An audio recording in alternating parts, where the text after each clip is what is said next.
Intermediate book, unit number 2, grammar portion. Grammar topic is passive sentences. Use of passive sentences. Passive sentences are used to move focus from the subject to object of active sentences. In active sentences, there are two types of sentences, active sentences and passive sentences.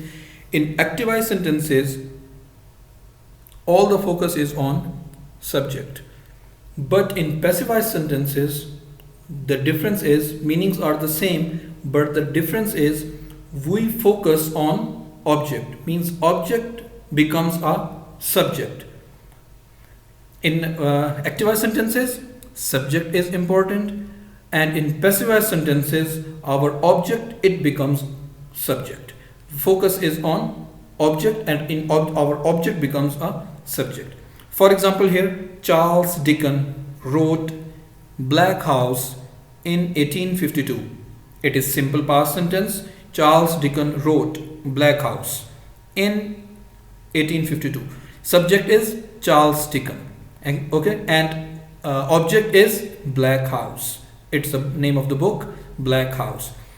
It is a active sentence. Now you can see the passive sentence. Black House, object. Black House, here it is a subject. Black House was written by Charles Dickens. Here you can see object is now here it is a subject, and subject here it is object, means here the things are opposite. In active sentences, subject is leading, and in passive sentences, object becomes subject as a for the leading. Sometimes we omit by and the agent. For example, what is by and agent? Means by Charles Dickens. Sometimes it happens we remove this. We don't use by Charles Dickens. Sometimes we say Black House was written in 1852. There is no need to describe by Charles Dickens. Okay, Black House was written in 1852. Okay, when we use these sentences, when we omit by and the agent in passive sentences, if the agent is unknown. For example, here the agent it is unknown, we don't use here the agent. For example, my pen was stolen. My pen was stolen. We don't know the person. We don't know the person who has stolen my pen. So we don't know the person. We don't know the agent. Okay, that's why we use my pen was stolen.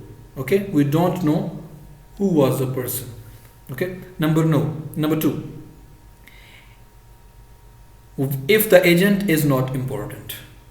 Okay, if the agent is not important, we just remove. We don't describe the agent in the sentence. For example, the building was built in 1985. Okay, this building was built in 1985. Person is not important. Okay, who was the builder, who made this building, we don't need. Okay, so we use here just the building was built in 1985. Who was the builder? It is not important for us. The next one is passive sentences are used in notices or announcements. Okay, for example, customers are requested to make a line. Okay, customers are requested to make a line. It is a announcement or it is a request. When you're going to say the customers, okay, it can be the notice or such like this. Books have been removed from the library. The next is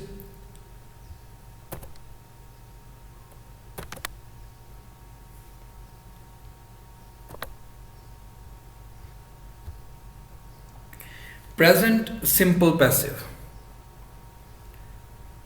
When we use passive sentences, change the sentences, present simple sentences, into passive voice. When we use the passive voice sentences in present simple, to make present simple passive voice, we use how? Subject, then is, am, are, then plus verb 3. Subject, is, am, are according to the subject, and verb 3. Okay, for example, helping verb is, am, are according to the subject. Number 2, past participle form of verb means verb 3. Uses, the uses are same in present simple passive voice as in active voice. Okay, active voice sentences and passive voice sentences meanings are same, but the structure is different. Okay, the structure is different. In present simple, my car is serviced. My car is serviced. In present simple passive voice, when we change the present simple into passive voice, we use is, am, are, and verb 3. My car is serviced. Computers are used in every institute. Okay, computers, subject, it is plural, so are, and then verb 3, used. In present simple, is, am, are, and verb 3 to make the passive voice sentences. Now, present continuous passive voice sentences. To make present simple passive voice, we use subject, is, am, are according to the subject, plus being, plus verb 3. Okay, here number 1, use of helping verb is, am, are according to the subject. If subject is he, she, it, or singular name, we use is. If subject is I, we use am. If subject is we, you, they, or plural, we use are. Okay, then we use being. In present continuous, we use being, and past participle form of verb means verb 3. Here uses are same in the present continuous passive voice as in the active voices. Meanings are the same. Is present continuous passive voice and active voice, meanings are same. For example, house is being decorated at the moment. The house, it is subject. House, it is a singular, is as a helping verb, then being, then decorated. Here you can see subject. House is subject. Then is as a helping verb, is, am, are. Then being. Here you can see being. Then verb 3, third form of the verb, past participle form of the verb. So it is present continuous passive voice.